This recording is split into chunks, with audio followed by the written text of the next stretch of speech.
Buenos días, Selina. Hola, buenos días. Andas de cabeza. No ¿A te... poco? Así. Ahí voy. Ya, ahora sí. Si no te ibas a... Ya. ¿Cómo estamos? Pues bien, aquí un ratito, viendo todas las tareas. Bueno, Ya casi terminamos, Pablito. ya estamos ya en la recta final. Sí, Hay que cerrar fuerte. ya sé. ¿Qué vamos a ver el existencialismo? Sí, sí, está bien interesante las aportaciones que hicieron ellos. Ya está entrando Anita y está entrando Osvaldo. Anita, Todas. buenos días. Hola, buenos días, profe. Buenos días. Buenos días, Osvaldo. Pues vamos a iniciar porque este tema es bastante amplio y yo quiero que lo agotemos en dos sesiones, ¿sí? Porque son de las corrientes que tienen mucho en el fondo para reflexionar, sobre todo para reflexionar, ¿eh? Lo del existencialismo, El existencialismo. ¿es lo de pienso y luego existo o eso es otra cosa? Ese es de los griegos, ¿no? Ah, Estamos hablando ahora del existencialismo, que es una corriente que vamos a ver, pues dentro de sus bases está Kierkegaard, ¿no? Son filósofos donde precisamente tienen un cuestionamiento muy fuerte acerca de la persona, ¿no?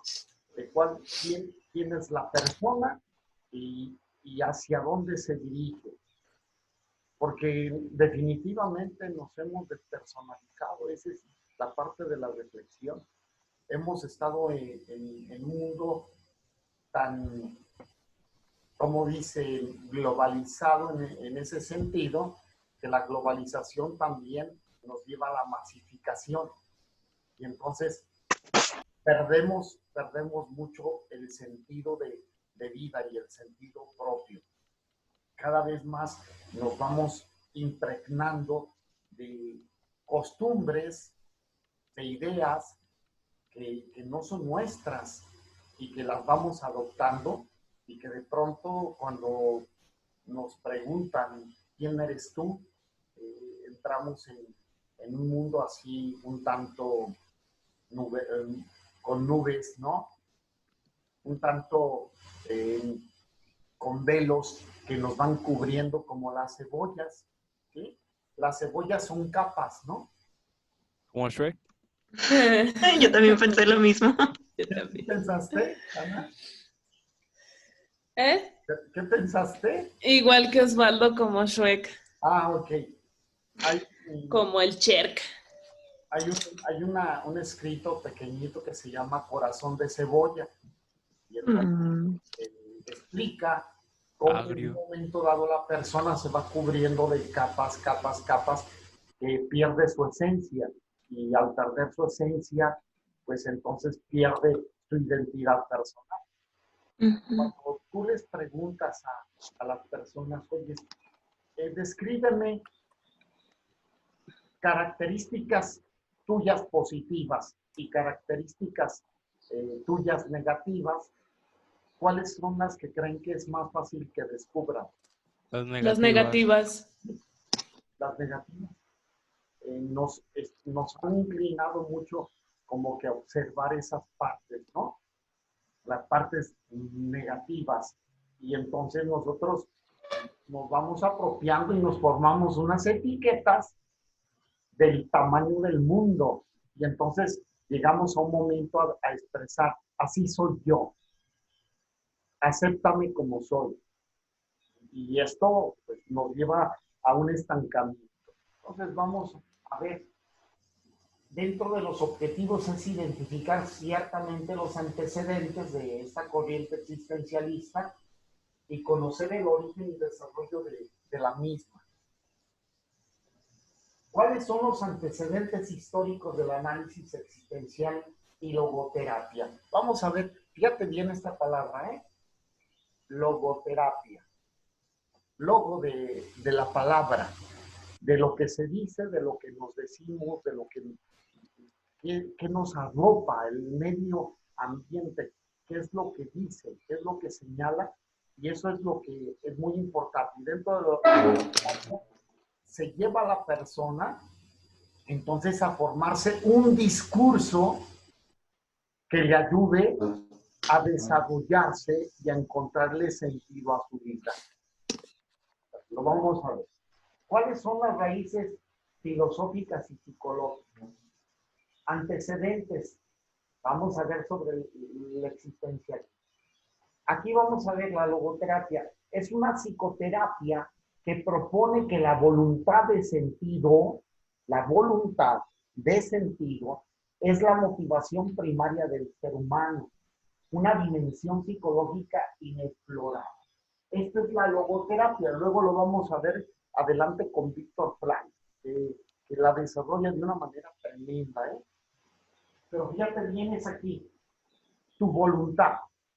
Tu voluntad es la que se pone a prueba y es la que luego dirige tus motivaciones, ¿sí? Por eso cuando no existe voluntad, no puede haber cambio, no puede haber mejora, no puede haber evolución.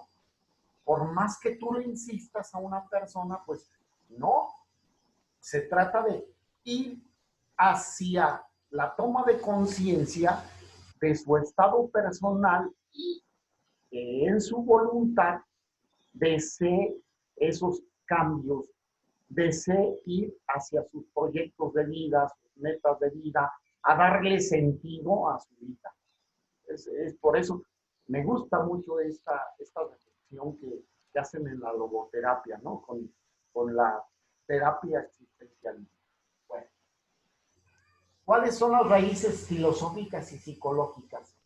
Uno de los grandes méritos de Víctor Frank fue el enlace o inclusión que hizo de disciplinas que por tradición se mantenían alejadas. La psiquiatría, la psicología, la filosofía. Él hace un acercamiento de estas ciencias, ¿no?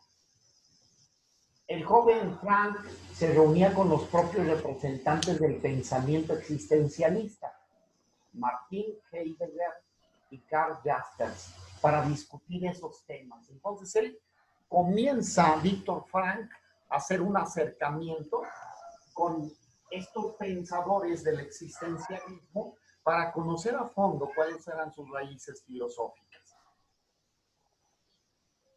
Para Frank, la filosofía es una parte esencial de la naturaleza humana y en distintas ocasiones afirmó que no puede ni debe desligarse de la actividad terapéutica. ¿Recuerdan ustedes en el curso anterior cuál es el significado de la filosofía? ¿Qué significa filosofía? A ver, espera. Estudio de vida, ¿no? Algo así, no me acuerdo. En sus raíces griegas, filos, ¿qué significa? Era... No me acuerdo. Amor. Filos es amor y vida. Sofía, sabiduría. Anda. Amor a la sabiduría. A la sabiduría. Pero dentro de este esquema no se traduce literalmente. ¿Cómo así? No se traducen algunas cosas literalmente. Me voy a regresar un poquito a una reflexión que me hizo Ana en su trabajo. Ana me preguntaba de la tendencia de Eros y Tánatos, ¿no? Entonces, el Eros, amor, y el Tánatos, la muerte. Y yo hice una investigación interesante. Dentro de esto, dentro del amor, existe del Eros una traducción también, un anexo de la muerte. Y yo digo, no todo se traduce así literal, hay que ver los contextos. Y en la vida, muchas veces para que exista algo nuevo, bueno, tiene que morir. Ujú. ¿Cierto o falso? Ujú. La naturaleza, ¿no? Para que subsistan especies, tienen que recurrir a matar para salir adelante, ¿sí? La semilla muere para germinar, ¿sí? Entonces, dentro de estas condiciones nos encontramos con fenómenos que literalmente, pues, hay que tomarlo eh, con una reflexión profunda desde el punto de vista del autor. Y también me hizo una pregunta, que si las personas indigentes tenían estas tendencias, ¿no? De muerte, ¿no? De abandono. Pues hay que ver cada caso. Hay indigentes que sí se meten en una situación de abandono, de sentimientos de culpa por haber perdido oportunidades en su vida. Estoy hablando de gentes de Scalzi, por ejemplo, un periodista argentino que estaba en los Estados Unidos, llegó a ocupar el puesto más importante dentro de esa empresa periodística donde él laboraba. Entonces, una vida de lujos, una vida donde traía Mercedes del año, etcétera, ¿no? Vivir en la zona más importante residencial. Entonces, pero luego entra en el mundo de las drogas y llega a perderse completamente. De hecho, sufre varios ataques donde puede perder la vida. Y cuando se lo encuentra uno de sus alumnos, lo investiga y va tras de él y lo busca convencer de que regrese nuevamente a laborar, a ser productivo y todo, él no quiere. Finalmente lo convence y regresa, ¿sí? Y regresa. Y yo hasta donde me quedé en esta información, regresó luego desde abajo otra vez y ocupar la dirección de editorial de la empresa. Entonces, ciertamente hay personas dentro de estas condiciones que van autoagrediéndose, ¿sí? Este impulso de autodestrucción los va llevando poco a poco. Pero hay otras personas que son abandonadas, ¿sí? Que son desposeídas. Estoy hablando de padres de familia que en un momento dado sus hijos los despojan de todo y los avientan a la calle, ¿no? Y entonces andan mendigando por las calles sin ninguna oportunidad. Entonces, hay casos y hay que ver cada uno de ellos para ver cómo se está generando estas tendencias internas, ¿no? Sentimientos de culpa, de autodestrucción o simple y sencillamente de una condición de experiencias donde han sido despojados y entonces están sufriendo la decisión de estas personas. Entonces, Víctor Frank hace y retoma que dentro de la vida de la persona existen tendencias y condiciones importantes para poderlas apoyar en un proceso de recuperación. Y entonces este es tenerse en la persona, creer en lo bueno de la persona. Por otro lado, como estudiante de medicina y neuropsiquiatría, Frank profundizaba en el estudio del psicoanálisis freudiano. Reconoció la genialidad de Sigmund Freud, sin embargo, no estaba de acuerdo en algunos de sus planteamientos, como cualquier otro autor, ¿no?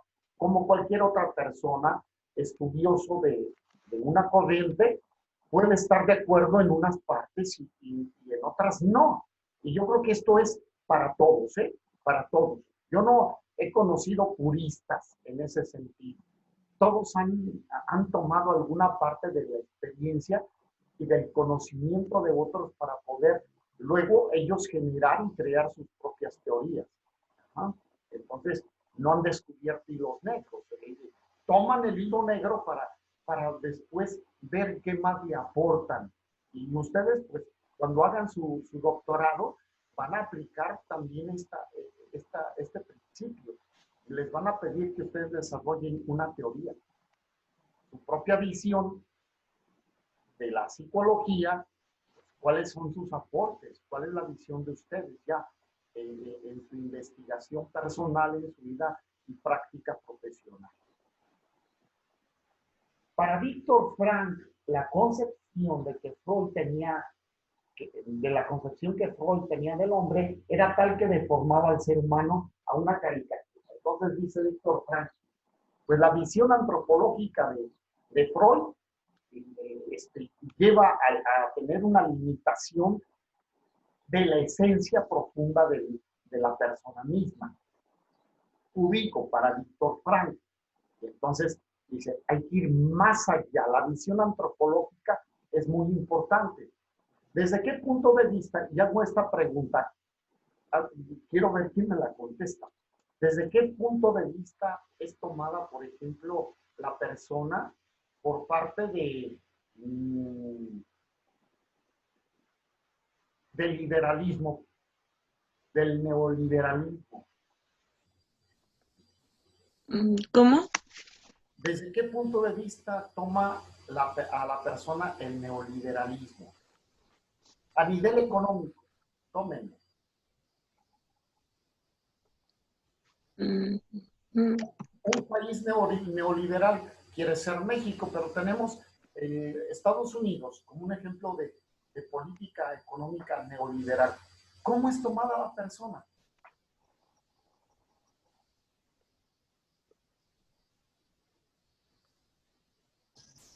Pues ¿Como el ignorante? neoliberalismo apoya la liberación de la economía. Entonces es más tomada económicamente, productiva, Entonces, ¿cómo ve a la persona? pues con como una un objeto. moneda de Ajá. cambio. Como un sujeto que trabaja, produce y consume. Ujú. Punto. Vale tanto, produzca. Y también vale tanto, consuma. Sí, Nada si más. no produce ni consume, no sirve, por decirlo así. Así es. O sea, esa es la visión, ¿eh? Esa es la visión. Nos guste o no, y muchos de nosotros tenemos algún tipo de ideas acerca de esto, ¿no? Estamos Ujú. orientados al consumismo. Yo pregunto, ¿no? ¿Cuántas pantallas tienen en su casa? Todas las posibles. Todas las Ujú. posibles. Y Queremos tener hasta en la cocina. sí, sí. Hay gentes que hasta las meten en el baño, ¿eh? Tienen Sí. rutina, Ay, no. y frente a su pantalla y su frigobar. O sea, ¿qué sucede, no? Mira, se han dado cuenta de esta posición consumista y demás, que hasta en Inglaterra, la propia reina de Inglaterra, ¿sí? Se ha dado cuenta que no es posible con el dinero que les aporta el gobierno para mantener sus castillos y su vida, no es posible. Y entonces hasta han tenido que abrieron al público a recorridos turísticos, a sus palacios y castillos para poder recabar dinero porque no es posible. Entonces no es posible mantenerlo. Pues así nos pasa también a nosotros. Entre más ganamos, más gastamos. ¿Cierto o no? Sí. Ahí Sí. tenemos el billete en la mano, ya no hayamos ni dónde gastar. Nos vamos y salimos y después decimos, ¿y para qué me traje esto? Chéquense en sus casas ¿cómo le llaman? Juegos de vasos, platos y demás. ¿Cómo le llaman? ¿Cuántas vajillas? Vajillas. Las vajillas. ¿Cuántas vajillas hay? Hay vajillas que son que para el pozole, para el mole, para esto. Y yo les pregunto, ¿y cuántos pozoles han hecho? ¿Y cuántos moles han hecho? Pero ahí las tienen Ni uno. ustedes y se ven bien bonitas en ese mueble que le llaman En la trincador vitrina. y la O en la vitrina, vitrina. ¿no? Ya se vuelven en objetos decorativos. Y hay gente que dicen, ¿cuántos autos tienes? Y Ujú. tienen autos allí, ¿eh? Y cuántas casas tienes, o sea, como que no las tienen productivamente, sino las tienen acumulativamente. Hay personas que tienen hasta los calzoncitos de su niño, ¿no? Todavía, y el niño ya tiene 27 años y, ay, es que tiene recuerdos bien bonitos, ¿eh? Tiene toda la ropita, el roponcito cuando lo bautizaron, etcétera, ¿no? Y aquí en el existencialismo te sometes a un análisis fuerte acerca de cuál es tu estilo de vida. Entonces, por eso dice, tocas las voluntades. Y para entender la filosofía, por eso es importante el que tú tengas dentro de tu vida una proyección con sentido, con propósito. Si no, entonces vas a hacer una veleta, a donde sople el viento, órale, para aquí, para allá. Por eso es que nuestros políticos son chapulines, ¿no? Están en el PRD, en el PAN, en el PRI, en el Verde, en el Morena, y en el que se inventen, porque ya está Calderón y su esposa están buscando hacerse un nuevo partido, y ya, es risorio, es ridículo. Pero porque nosotros lo seguimos apoyando. Entonces, cuando la persona no tiene claridad en sí misma, se vuelve en víctima, porque lo manipulan. Y entonces se convence de la manipulación. Bueno, ahí lo dejo de tarea, ¿no? Se une entonces Víctor Frank al grupo adleriano e inicia con sus maestros Adler y Schwartz varios centros de consultoría para los jóvenes afectados por los efectos de la Primera Guerra Mundial. Los temas más frecuentes eran entonces la depresión y el suicidio. Entonces comienza un movimiento de centros de atención para las personas, porque él veía que drásticamente se veían afectadas personas que estaban con depresión y con tendencias suicidas. Esto es muy importante, ¿no? No es un tema menor, es un tema que subsiste en nuestros días. Díganme si me equivoco. Fíjate bien, él atiende en centros situaciones de tendencias depresivas y suicidas. ¿Qué tenemos en nuestra actualidad?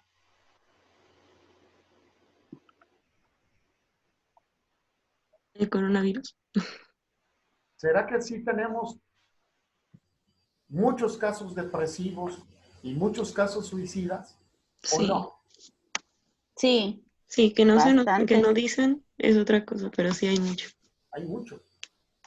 Hay mucho de esto. Entonces, navegamos con temas que al parecer eran pasados, pero no, se mantienen vigentes. Varios autores y el propio Frank consideran la logoterapia como una psiquiatría existencial, como parte de la tradición existencial europea. Otros la anexan a la psicología existencial humanista. Subrayo esto, existencial humanista. Se aleja más de la tradición psiquiátrica por la influencia que el pensamiento existencial europeo tuvo en el surgimiento de la psicología humanista. O sea, ciertamente surge de algún lugar, ciertamente tienen influencias de pensadores, pero aquí lo interesante es que Víctor Frank comienza a estructurar toda su teoría en base a esta visión luego, ¿no? A la psicología existencial y la humanista. Y por eso retoma especial importancia. La filosofía existencial y humanista, ¿qué nos va a decir? Soren Kierkegaard, en el 1813 y muere en el 1855, es considerado el padre de dicha filosofía. Pero hasta casi un siglo después fue retomada y continuada en Alemania por Martin Heidegger. Fíjate bien, este señor genera toda un pensamiento. Aquí es bien importante, ¿eh? La filosofía nos llega acá, al pensamiento. ¿Y de dónde se genera la terapia? ¿En dónde pega la terapia? ¿En dónde debe de pegar? En lo emocional. aquí, en tu pensamiento. Si no hay modificaciones de tu pensamiento, no hay movimientos, no hay toma de decisiones, no hay voluntad. Que luego tomas de inteligencia emocional, pero lo importante que descubre aquí es que tenemos que trabajar muchos esquemas del pensamiento. La terapia cognitivo-conductual, ¿qué es lo que estaba tomando como fuerza? Trabajar que cognitivo-conductual. Lo cognitivo, el pensamiento. Y de la conducta verdad, del ser humano. si tú no manejas y la gente no cambia en su pensamiento, no modifica conductas, no modifica actitudes. Esto debemos de estar bien convencidos. Nosotros vamos a estar trabajando con una persona con sus capacidades intelectuales superiores y tenemos que llegar a que reflexione sobre los esquemas construidos para que sepa qué pensamiento le ha llevado a tener esa actitud. ¿Qué fue lo que le llevó a aprender situaciones que no le convenían?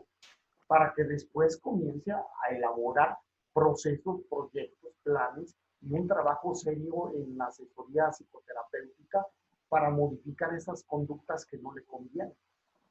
Si no, se va a tratar entonces la relación psicoterapéutica únicamente una plática, una charla de café. Aquí platicamos, ¿no? ¿Cómo te va? Hoy muy mal, me sentí triste, abatido, acongojado. Pero no, échale ganas. ¿Y qué es echarle ganas? Se convierte en una plática de café. Se convierte en algo que no sirve más que para vomitar la persona que se siente mal y el otro lo va a recibir el vómito, pero no va a saber nada que hacer. Y nosotros no somos de charla de café, tenemos que tener desarrolladas las herramientas para que podamos llevar a la persona a reflexionar sobre sus esquemas aprendidos, sobre su pensamiento y modificar, que modifique, que se convenza a él, no que yo me convenza, que yo lo convenza, ¿sí? Que yo lo convenza de su bien, que yo lo convenza de la búsqueda, que yo lo convenza de que él tiene la habilidad, la capacidad para modificar aquellas cosas que le están impidiendo ser feliz, ¿no? Kierkegaard hablaba de la existencia concreta de la persona, con una singularidad, autonomía, con su sentido de libertad y responsabilidad. Fíjate los principios que tocaba Kierkegaard. La persona singular, la persona única, irrepetible. Tú eres una persona que no se repite en ninguna otra. Luego, el ser autónomo. Tú no eres apéndice de nadie. Así es que, chicas, no estén buscando quién las conquiste. No estén buscando medias naranjas y toronjas. Ni ustedes tampoco, muchachos. Eso no existe. Eso no existe. Quiero buscar mi complemento. Y hasta en las canciones nos dejamos ir, ¿no? Y la gente la canta y la va metiendo en su cabeza. Tú mi complemento, mi media naranja. ¿Ya se acordaron? Quizás las más jóvenes no, pero ahí había un grupito que cantaban esas canciones, pero así hablamos de muchas más, donde la persona busca, ¿no? Busca ser conquistada. La persona busca que entonces se le manipule, que se aproveche, que la sujeten, que le quiten su libertad y su responsabilidad. Es mejor dependernos, que me solucionen, que me saquen adelante en la vida. No, las situaciones que Kierkegaard dice que nosotros somos personas únicas, autónomas, con sentido de libertad y responsabilidad, pero lo vamos perdiendo porque aprendemos cosas equivocadas. Fue el primer autor en señalar que cuando surge la angustia, la impotencia, la desesperación, el quebranto y la culpa, es cuando el ser humano puede concientizarse de su humanidad. Fíjate bien. Si manejamos muy bien estas técnicas, nosotros podemos llegar a que la persona se haga consciente de ser persona, de ser un ser humano. Una persona que que no se angustia por algo equivocado. Imagínate. Una persona que actúa yendo contra las personas, lastimándolas, agrediéndolas y no tiene sentimientos de culpa, no tiene angustia por lo que hizo, un arrepentimiento, ¿no? Entonces, no va a cambiar, ¿sí? Por eso nuestros centros de rehabilitación penitenciaria se convierten más bien en centros de aprendizaje y ahí los delincuentes se titulan, ¿no? Se gradúan, peor todavía, porque ahí aprenden más cosas todavía. Okay. ¿La reflexión de qué dijo, profe? Aquí, nosotros tenemos que llevarnos, dice Kierkegaard, ¿sí?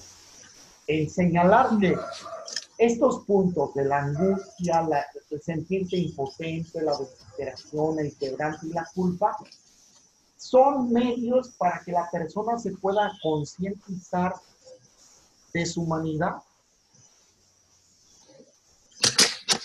¿Eh? Ustedes lo pueden ver reflejado hasta el niño. Golpean a otro niño. Oye, ¿por qué lo hiciste? Ah, porque yo creí que me iba a pegar. Pero con una tranquilidad como si esto es lo bueno, ¿no? ¿Por qué haces? ¿Por qué sí?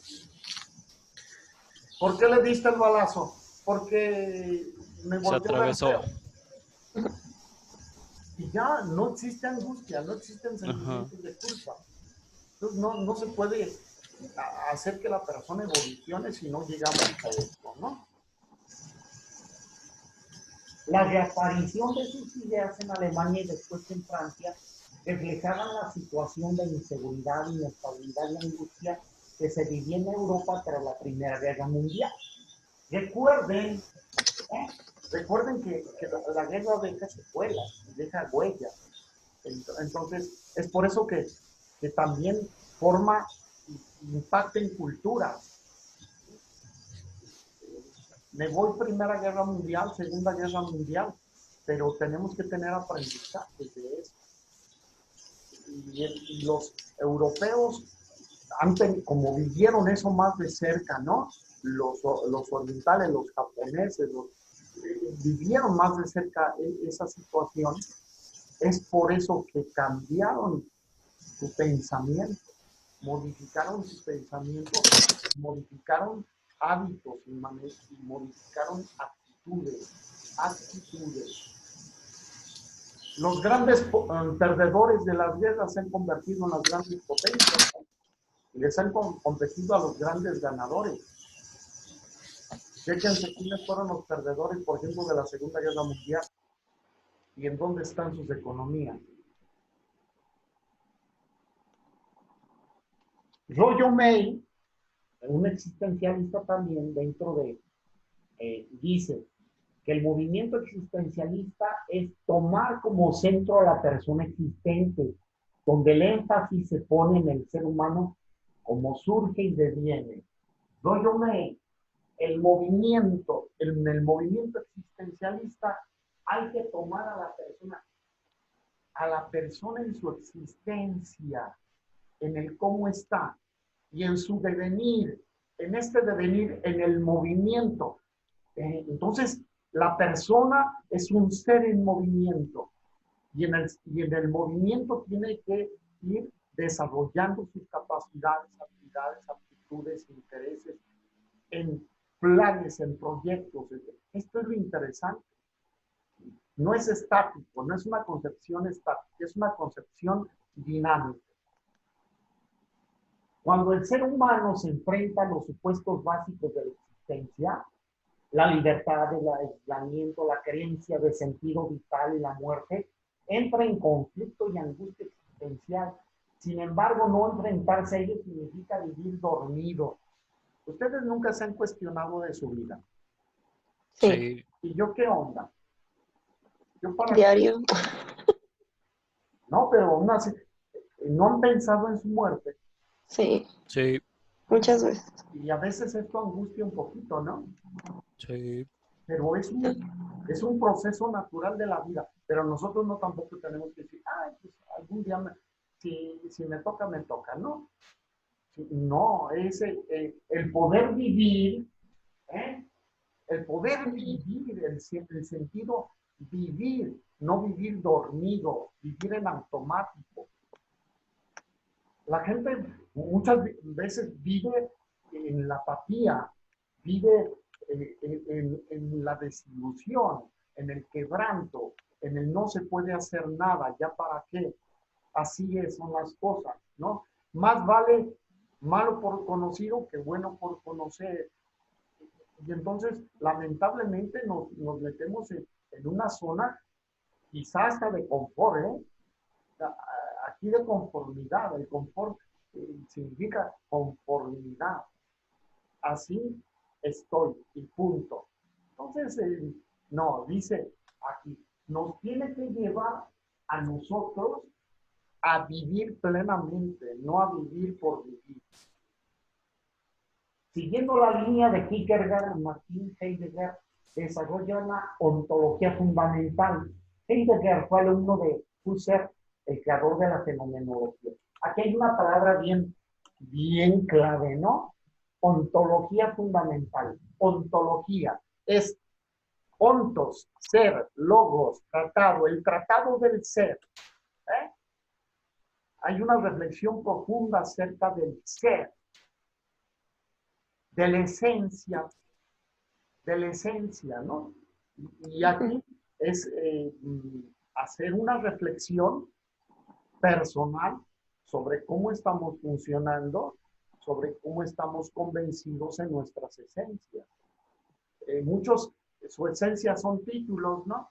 Y cuando les preguntan quién eres, el doctor, ¿no? O el del apellido, ¿eh? Y tu apellido, Rivadeneira. El amor. Y nos peleamos por de dónde venimos, ¿no? Ay, es que nuestra familia proviene de España. Pues sí, pues fuiste conquistado por españoles, amigo. Y nos peleamos por los ojitos azules o verdes, ¿eh? El color de piel. Pero perdemos la esencia de la persona. Buscamos cosas externas en lugar de cosas profundas. Esto es lo que Heidegger, ¿sí?, nos lleva a que nosotros pensemos en la esencia. ¿Quién eres tú en tu esencia? Y en tu esencia eres persona. Plantea que el ser humano, por ser consciente de sí mismo, está en situación de preguntarse acerca de su ser, de su existencia, y con ello ser simultáneamente en relación con otros seres humanos y objetos del mundo. Este ser en el mundo es ser arrojado a su existencia. O sea, él nos lleva a descubrir nuestro ser y el ser de los otros y a poder convivir con respeto, con dignidad, con respeto a nuestra esencia y nuestra libertad y con respeto a la esencia y libertad del otro. Cosa que no está sucediendo en el mundo, ¿eh? En el mundo es una dinámica de abuso. Por ejemplo, nosotros en las noticias nos pasan los somalíes, ¿no? Que son piratas y que están atracando los barcos y tal. Sí, pero nadie se pregunta por qué han llegado a esto. Porque han llegado a su tierra y los han desposeído de su riqueza. ¿Qué tal? Llegan barcos y inundan sus litorales y entonces los han despojado de sus recursos naturales. Y eso la gente no se pregunta. La gente normal no se pregunta muchas cosas. Bueno, esto ya se va a terminar. Me van a hacer entonces un ensayo. Van a checar qué aportaciones ustedes descubren interesantes e importantes del existencialismo a la psicología. ¿Sí? Y luego nos vamos a echar un clavado bien profundo con Víctor Frank, este polaco que sufrió su privación de la libertad y fue desposeído en la Segunda Guerra Mundial. Todo lo que vivió y cómo después resurge, ¿no? Como el ave fénix, de lo destruido resurge y empoderado. Entonces, háganme ese ensayo, por favor. Ok. Échenme bien, échenme claro, disfrútenlo. ¿Sí? Aplíquenselo. ¿Ustedes cómo andan en este sentido? Aplíquenselo, por favor. ¿Va? ¿Kenita? Vale. ¿Cristian? Bueno. Ruth y Osvaldo. Eh, Pati, Sí. Sí. muy bien.